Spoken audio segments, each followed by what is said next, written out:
I set up 2 of my friends, but now he's been catfishing me by pretending to be her on her phone to check up on our friendship, and after getting caught, he's convinced her that I'm the problem. So Emily, 36 female, and I, 36 male, had stopped being friends for a little while when she got married way too young to her boss. He ended up being incredibly abusive, controlling her life at every level, and over the 3 years they were together, he basically isolated her from all friends and family. We reconciled when she divorced him.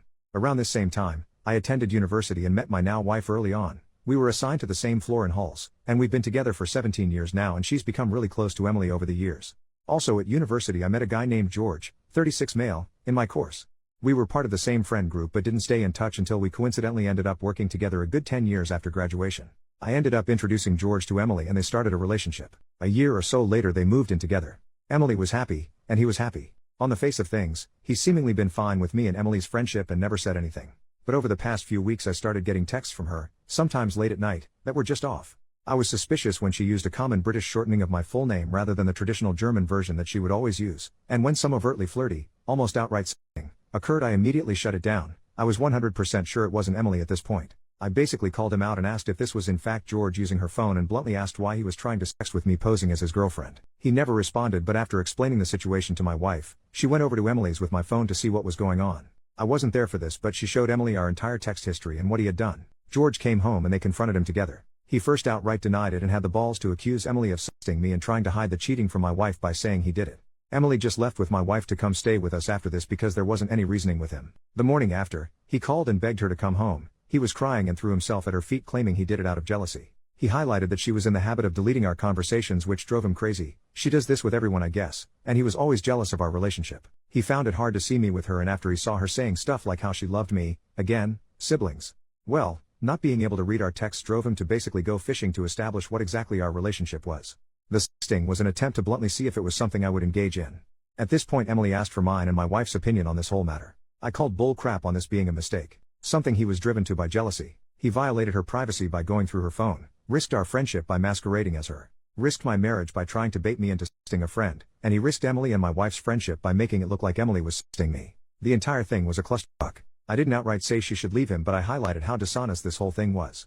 She eventually went back home and I didn't hear anything for a few days, but Emily eventually revealed to my wife that she had functionally forgiven him. My wife worked out from the conversation what had happened. He had basically flipped the script on me by playing into fears from her marriage. He described me as another controlling male trying to dictate who she had a relationship with. He encouraged her to make her own decision. Not bad advice in theory, but she had to ignore me because I didn't have her best interest at heart. I was controlling her like her ex.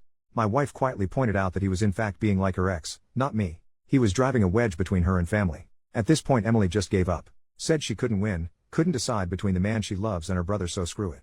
Let's pretend it never happened. We haven't really spoken since. Apparently part of forgetting this ever happened is also giving into his worries about our friendship. Every time I try and bring up what he did, I've either been ignored or told to stay out of it. Honestly, this pisses me off that he's gotten exactly what he wanted. He's stopped us talking. I know I can't force her to break up with him, but it's seemingly a catch-22. I can't push her to make a decision about what he did whilst he's got her convinced I'm controlling her. I rarely see George at work and he's rightly kept the heck away from me. I was tempted to bring my sisters into this clusterfuck, tell them what happened, they love her like a sister too, and see if they can talk some sense into Emily, but that's somewhat manipulative too. So any advice here? Let shitty sleeping dogs lie?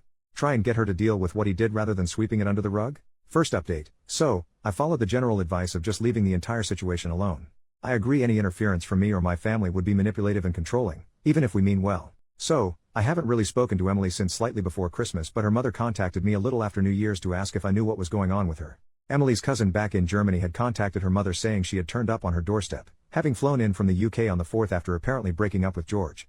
According to her mother, Emily had come back to our hometown for the holidays.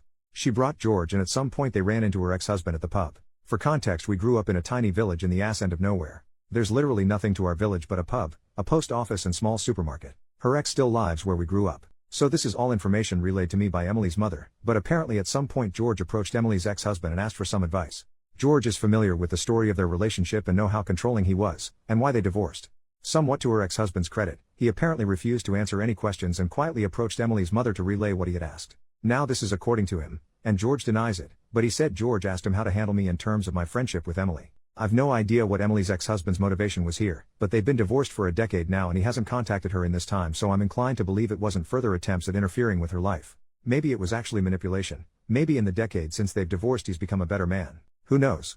We're all inclined to believe that is what was asked, despite George denying it, because how else would her ex-husband know he had an issue with me recently? He isn't in contact with anyone who would know about the recent issues.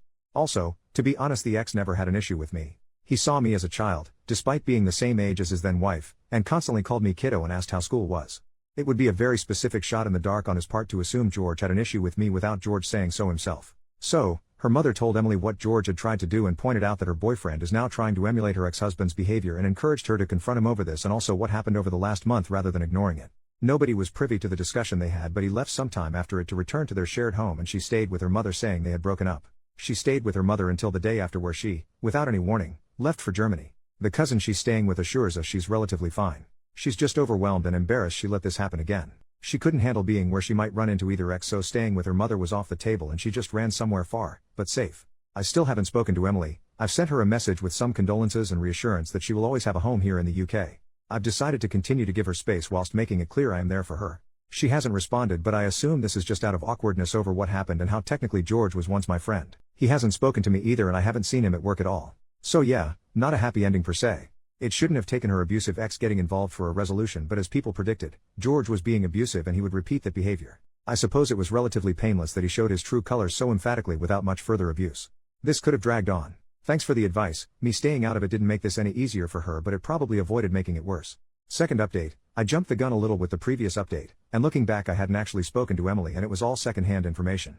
Given this whole thing has now been entirely sorted in the 3 months since it happened, I thought I'd actually give an actual full resolution. So, Emily came back to the UK just before the country was locked down and moved in with us, reluctantly. We grabbed some beers whilst we hashed out exactly what went down from her perspective. I apologized for going behind her back and speaking to her mother about it all. Situations like this are never helped by information being relayed through other people, and I asked if she wanted to go through it all start to finish. Basically, she buried her head in the sand the day she found out he had been trying to s me as her. It was just too much. She couldn't win. She either lost the man she loved, and the lifestyle she had, or lost her brother. I assured her she'd never lose me, but she revealed she low-key hated the fact she let herself be taken advantage of like this twice and couldn't face me having not listened to my advice. She also mentioned that breaking up with him would inevitably land her on my doorstep for support, and that made her feel bad also, hence escaping to Germany and not talking to me about this. This went deeper and she opened up about her insecurities, how she regretted never going to university, instead marrying her abusive ex-husband, and how she feels like an accessory to other people's happiness. She saw me and my wife, a power couple, as she put it, and just felt so small by comparison. She did love George, but leaving him would leave her with functionally nothing again, and she couldn't handle that. We talked about this a lot. I revealed I was aware my support of her could be a problem. I was feeling like I had made their relationship awkward by being so involved in her life.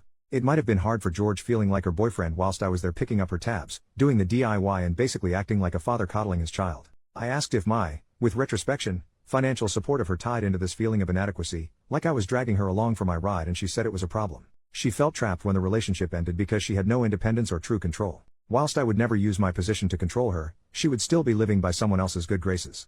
She felt she needed to stand on her own 2 feet, be her own woman rather than relying on a man, no matter how much she loved and trusted him.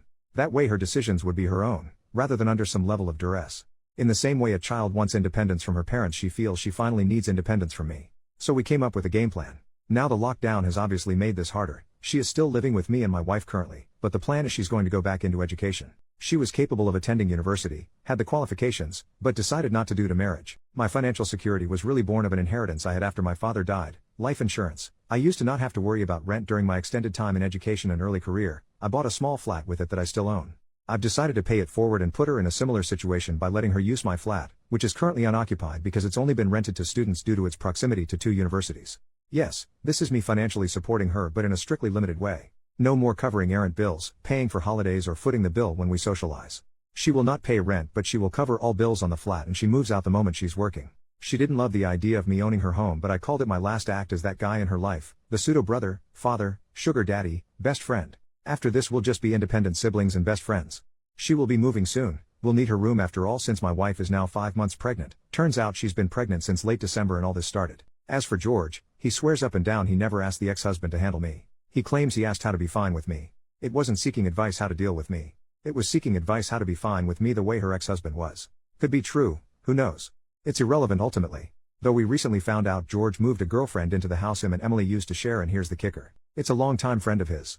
Emily is fairly certain he never cheated on her, but she out loud laughed when she found out he's romantically living together with a longtime friend 3 months after the breakup. The dude's insecurity was likely born of his own feelings for a friend. He was getting close with a girl he was friends with, so he projected that onto me and Emily.